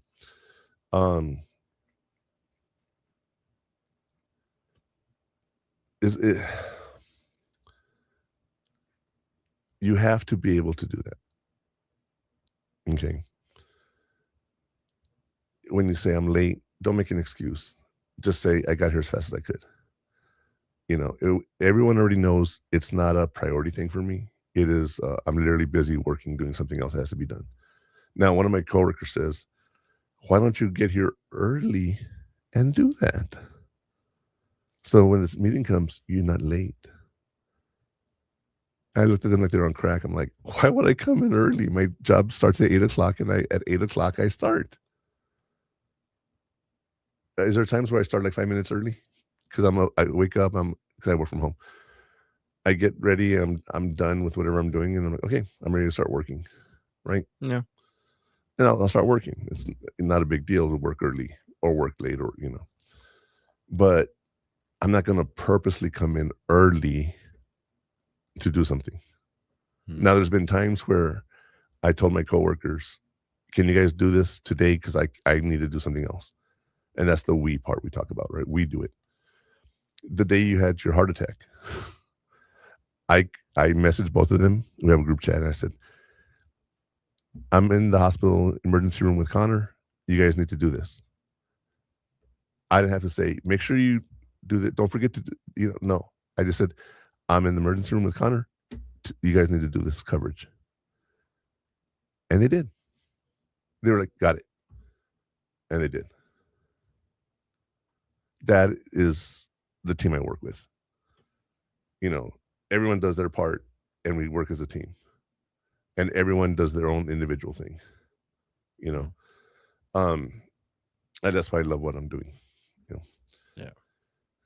All right. So we've been talking about this. We've been discussing all the things that can happen, things you can do to improve your situation. So let's talk about those questions and review what we've talked about. in the afterburn.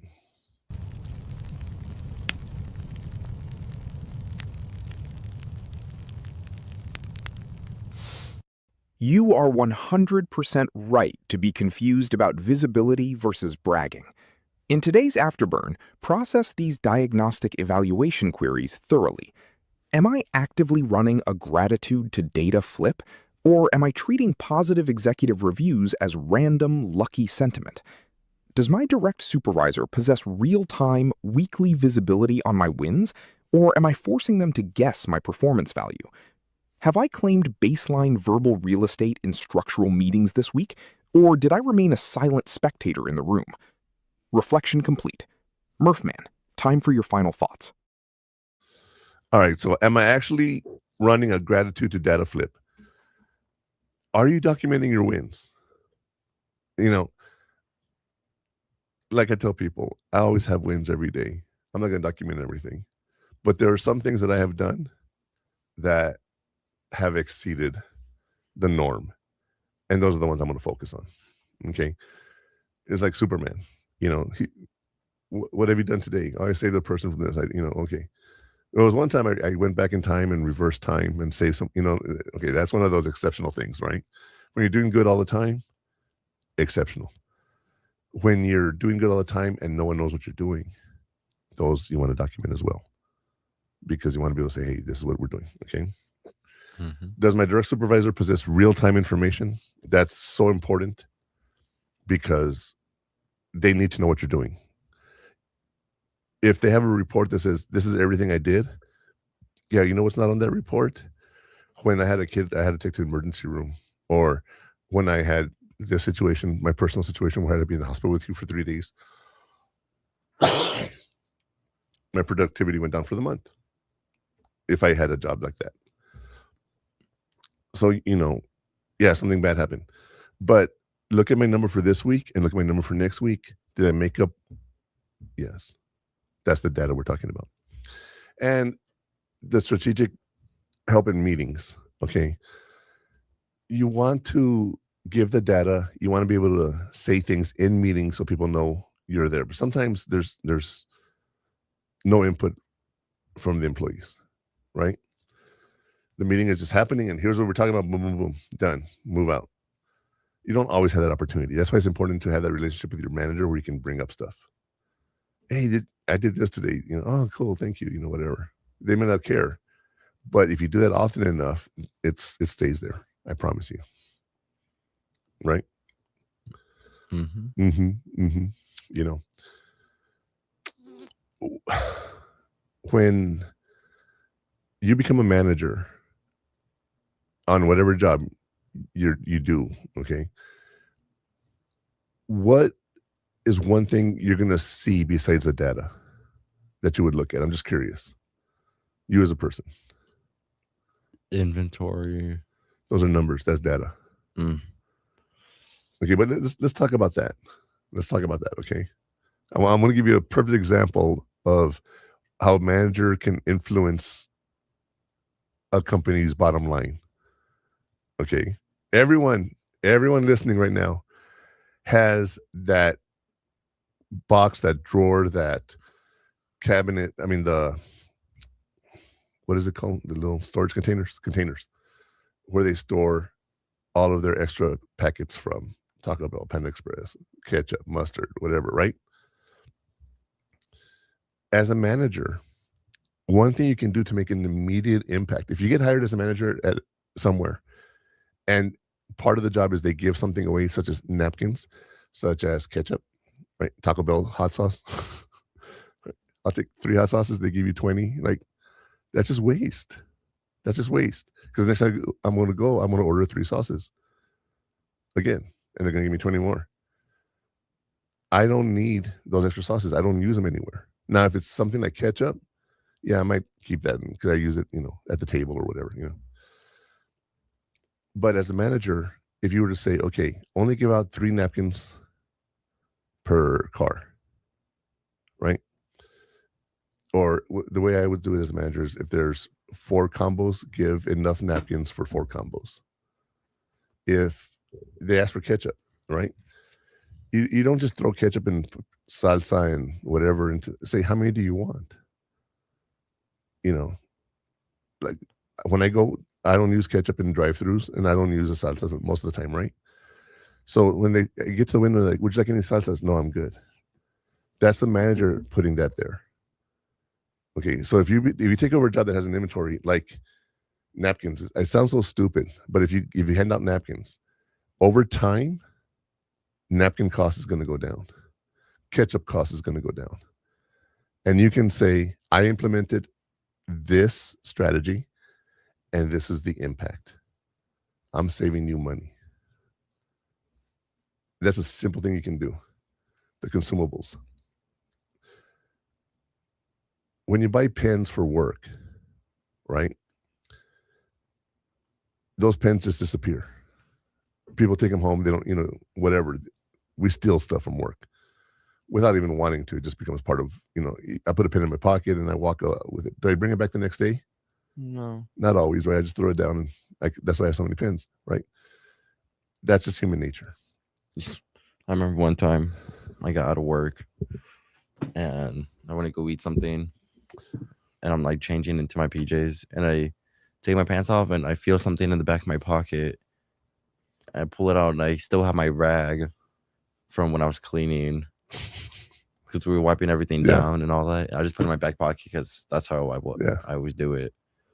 And I'm just like, oh. Did you take it back? Okay. No. See, that's not really consumable. We have well, no, dude. We ran out of rags. Because people were doing that. They wear out. But yeah, if you take it home and you don't bring it back. There's just some stuff where no matter what, it's gonna be in every inventory, like every stock. Yeah. So as a manager, look at those consumables that are given to clients. And like a pen, as simple as adding a chain to the clipboard keeps the pen. In the long run, that might be something you could save money on. Paper towels, okay, napkins in the bathroom. I was at, I think it was, where was I? Dave & Buster's, I think. And they have the automatic paper towels, right? Sometimes I'll get two, like get one, get a second one, right? Mm-hmm. I went and it sent out like this much paper. And I went and told one of the workers there, I said, hey, you might want to reset your paper towels, giving out too much paper towels. If you don't realize, little things like that add up over time. And if it gives me 5 pieces of paper as opposed to 2, that's almost 150% more usage per person. That's already double the cost. So when you're looking at stuff like this, that data, if you can get data that you don't realize, but one of them is the consumables, you can change that as a manager. You will get a lot of feedback from that. You will have that data and you'll have those wins. Okay. Keep that in mind as we talk about the digital inferno and the apps that you can use. Okay. That will help you, because an app is something that can be used over and over and over again, right? It doesn't get wasted. So let's talk about that digital inferno.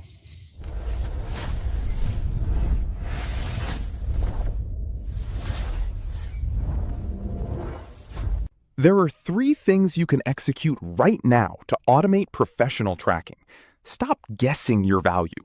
Let software validate the metrics. Centralize the brag file in Notion. Establish a dedicated repository utilizing relational databases to instantly dump performance metrics, cross-referenced by company goals. Implement Grammarly's tone detector. Before dispatching a weekly win report, process your update through automated tone analytics to guarantee your language signals assertive executive presence. Automate Friday win reminders via Todoist. Program reoccurring high-priority tasks linked to your calendar to force a weekly data audit before you leave your workstation. The Inferno is digital. Back to Murph Man to close the segment. Okay. I'm old school in a lot of ways. Have you ever seen me take notes? Yeah. What do I take notes on? I guess a notepad. It's not a notepad, but it's like, yeah, the notepads are the long pages, right? I use the thin notepads or the small pads, but I also use index cards, right? Yeah. Because what I like about an index card system is I have a to-do list. So I write everything on the cards, and then I can sort them as I need to do them. If I need to change one task and push it back or move it forward, it's easy to do, right? Is there an app that will do that? Yes. Notion. Yeah. It's there. There's a new app that I just got. It's called ClickUp, and it's supposed to bring all your things together, your emails and everything. I'm gonna try it. There's a new software called Tabit that if you have a lot of tabs open and you're researching stuff, Tabit is one that goes to all of your open windows and pulls the information for you and summarizes it. So, yeah, I'm gonna need an index card. Yeah. Make sure you return my pen. But yeah, there's apps out there you can use to organize yourself. And again, you guys know I use Gemini. Starting a business, I have all these to-do tasks, right? I was at this event last night. I wasn't working, so I could have left anytime I wanted to. But I had my notepad with me because I was taking notes on what I'm going to do as a host. But after the host stuff ended, there was just dancing. So I had free time. I pull out my list and I write, okay, I got to do this. I got to do this. I got to add this. I'm on my phone saying, okay, what else do I need to? With Gemini, I said, I have so many different tasks that I've talked about today. I've lost track. Can you summarize them for me? There it is. Can you put those in Keep? Creates a file in Keep. I go to Google Keep. It has my to-do list. I'm not having to write anything down, right? Yesterday at the dance, could I talk to it? No, I could have written on it, but I like to talk to Gemini. Literally, I don't have to write anything down. I can be playing a video game, talking to Gemini, and it's taking notes for me, right? It's time for a break. Hot Takes with the Murph Man will return after these messages. Oops. I think that was you. I know it was me. Sorry. I just had to make sure. I looked, I'm like, you're not touching anything. Yeah. Sorry about that. I looked at both of my hands. I'm like, I don't have the mouse. So I can be playing the game and talking to Gemini, and it's taking notes for me. So I can actually do two things at once. Right. Because people have ADHD, they work on different levels. And like, for example, I cannot listen to very calm music like Vivaldi, Beethoven, all that stuff when I'm trying to be working and focused because it's just too slow for me. And that just frustrates me. So I'd rather listen to heavy metal and keep that energy going. Right. Yeah.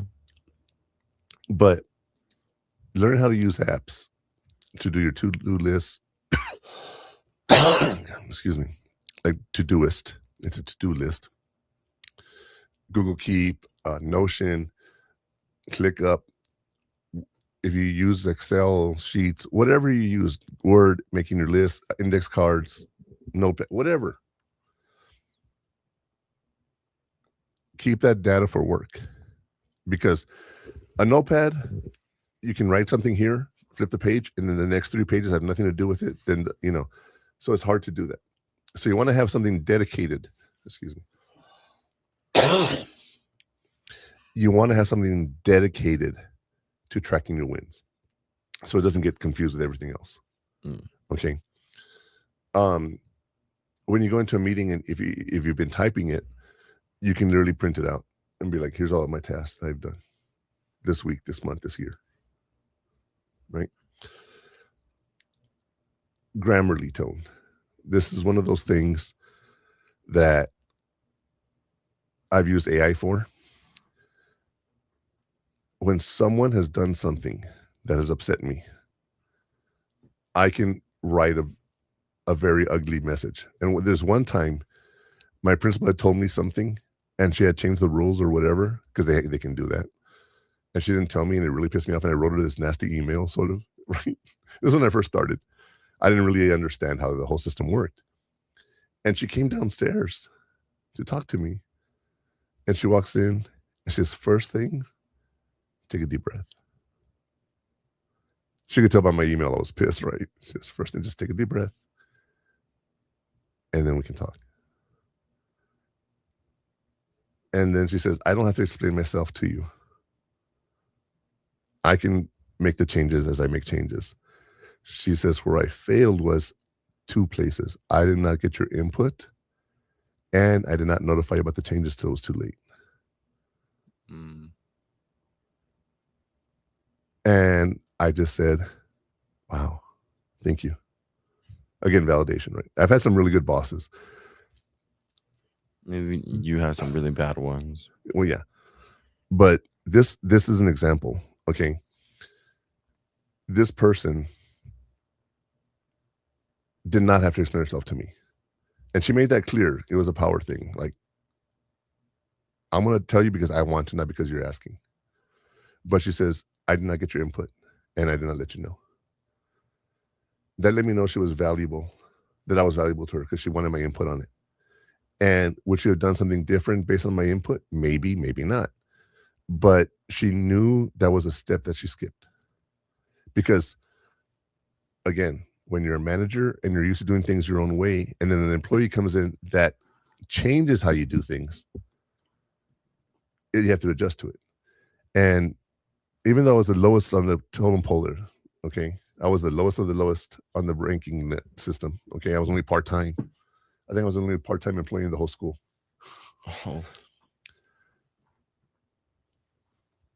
How can you be part-time in a school? Yeah, there's part-time jobs. What? Yeah, you only like 8 to 1 or whatever. Oh. And so I was the lowest on the low of this totem pole. She had to explain herself to me. I didn't understand how it all worked. I was still new. But in that few months, and by the way, I started in August, end of October, she offered me full-time position because she saw how valuable I was to this team. Yeah. But she had told me that, you know, she saw the value in my input. Okay. She saw the value in my input. She saw the value in what I had to offer the team. And she wasn't used to asking for help, especially from someone way down here. If I'm not in your meetings up here, then why bother? I have no input. Yeah. Right. When she did something that affected the whole school, you know, and let me tell you, this is something little sidetracked, but it's related. I started the job and she says, I want you to work on the website. We're creating new websites in the district. I'm like, bet.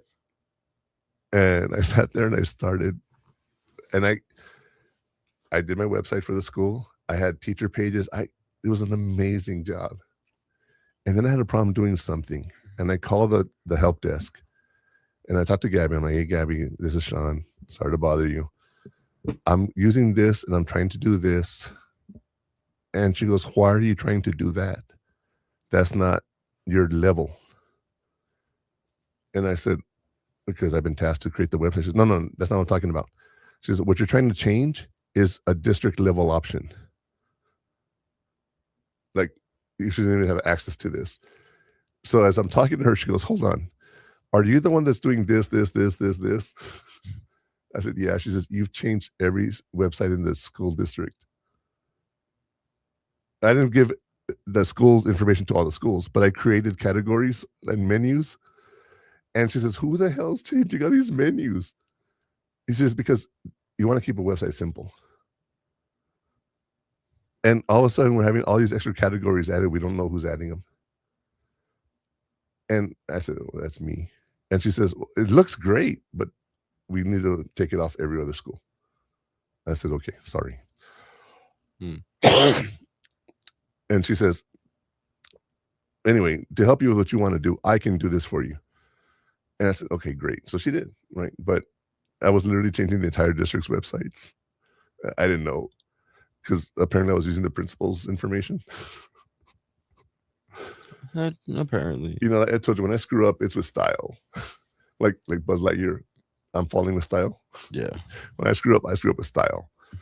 And anyway, last but not least, okay, is you want to have those reminders on Todoist. Okay, the task list, the to-do list. You want to make sure you keep one and know what you're doing. Like, for example, this afternoon we have to do some stuff, and we can go to the lower valley and go around, and we can go northeast, go around, and we plan and said, this is the way I want to do it, so we can do this in the middle and whatever. You know, we're planning, right? We have a list of where we're going to go. Yeah, it's not on it's on the app, right? But what do? You create the navigation. I just drive. And you just drive. But you go and you put in all 4 stops. So it does it automatically for you, right? That's using apps. That's exactly how you use app in real day life. You don't even think about the fact that you're using apps. No, I do. No, I'm saying, but we use them without even thinking about them. We need to think about them and use more apps. And I'll give you an example. In the business meeting I had at Small Business Development Center, the guy says, let me tell you about market research, because we can research your market for you. And I said, market research? Like, there's companies that do that, right? And they charge for it. You offer it for free? He goes, yeah. I said, I didn't know that. I said, I've been researching the market. I've never thought of market research. Does that make sense? I was doing my own research. I was using Gemini. I was using search. I was looking up stuff. Like, is there another podcast like mine? Is there another business like mine? Is there another thing like mine? What else can I do? There's all these options to do trivia. Which one's the best for what I want to do? And I tried a few different, you know what I mean? But you want to be able to do that. Okay. Use apps that you're not aware of. Go and try new apps. Go and try digitizing your world. And that's why it's called the digital inferno. Right. So let's take a quick break, and when we come back, we'll talk about our final burn for the day.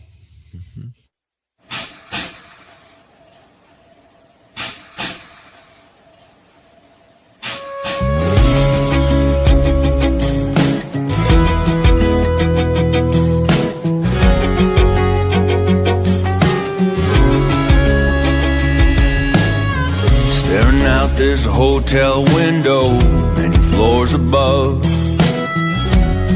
What's missing down there is love. Thinking through the smoke that fills my mind. Don't worry, it's not my first time. Adios, amigo. I'm so glad I seen you. I won't be seeing you around. Adios, amigo. I've been looking for you since I stepped foot in this town.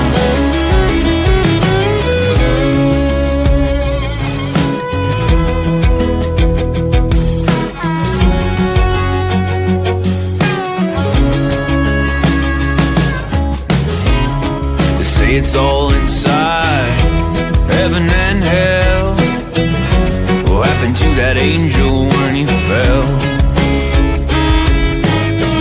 Give it just one try. Tell me you don't like it. Be God for a moment and don't despise it. Adios, amigo. I'm so glad I seen you. I won't be seeing you around. Adios, amigo. I've been looking for you since I stepped foot in this town.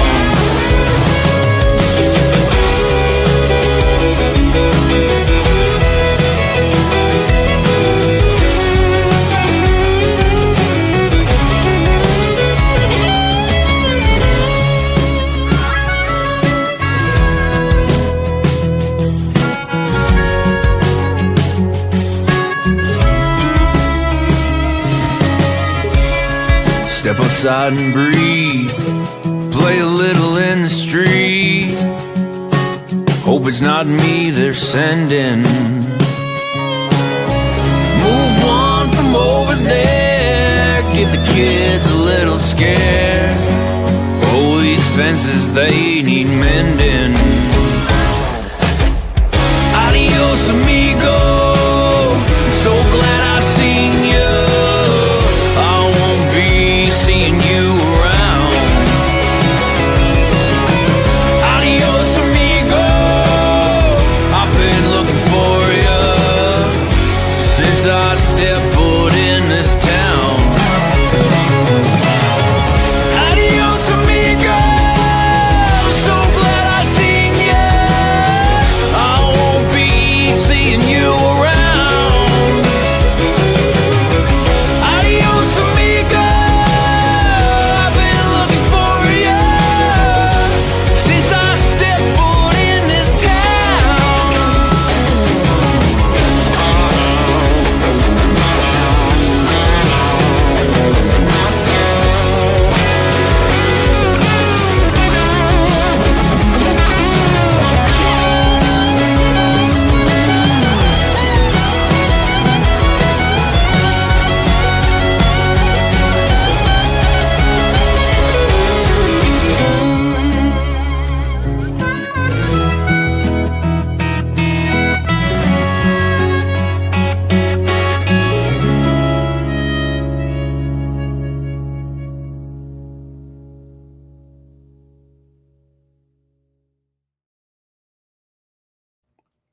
All right. How we doing?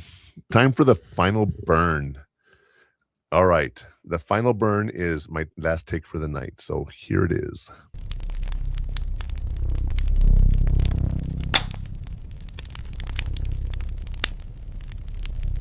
The secret nobody tells you about internalizing your true value.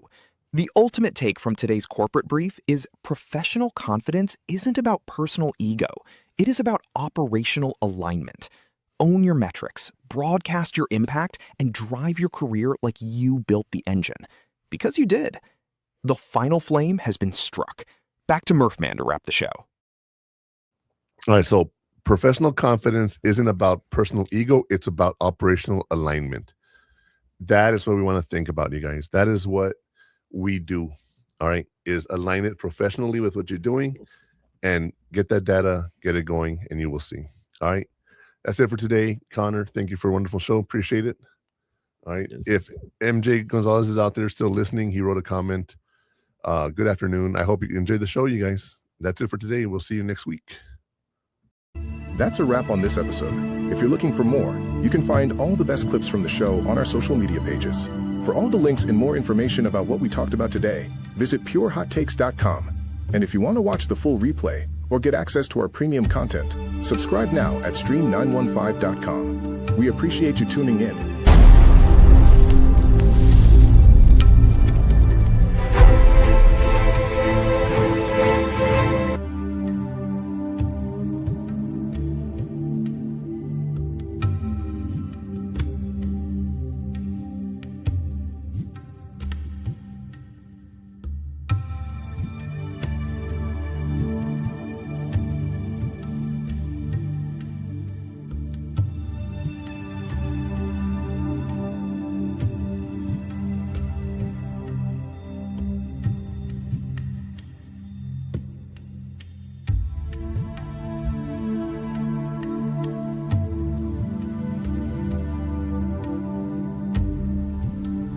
Ladies and gentlemen, thank you for tuning in to Military Broadcast Radio. As we wrap up today's show, we want to remind you that the podcast of today's episode will be available right after we go off the air. So if you missed any part of the show or want to listen again, be sure to check it out. And remember, we're here to support and honor our veterans. Your stories and experiences matter, and we are committed to giving you a platform to share them. That's right. We're here to give our veterans a voice. So don't forget to catch the podcast and stay connected with us.